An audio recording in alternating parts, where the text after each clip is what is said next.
ხელვაჩაურის ნომერ 1 საჯარო სკოლაში სასკოლო მუზეუმი გაიხსნა.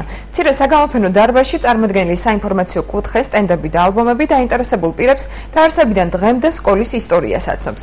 მინი მუზეუმი სკოლამ აჭარის განათლების სამინისტროს პროექტ სასკოლო კლუბების ხელშეწყობით პროგრამის ფარგლებში მიღებული დაფინანსებით მოაწყო. სამინისტრომ პროგრამის ფარგლებში სულ 13 კლუბი დააფინანსა, რომლებმაც თანხების სხვადასხვა სახის ღონისძიებებისთვის დახარჯეს. დაფინანსების მაქსიმალური თანხა 3000 ლარს შეადგენს.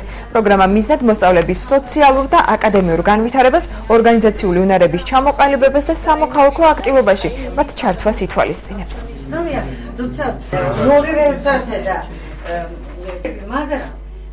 ვფიქრობ, რომ აჭარის განათლების, კულტურისა და სპორტის სამინისტროს მიზნობრივი პროგრამა სასკოლო კლუბების ხელშეწყობის პროგრამა ამართლებს და ფაქტი დღევანდელ სახეზეა.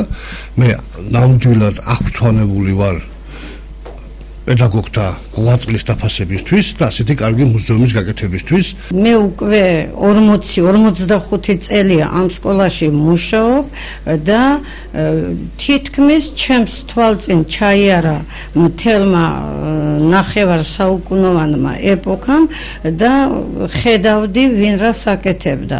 ამიტომ ამათი ღვაწლი აუცილებელი იყო, რომ გადმოგვეცა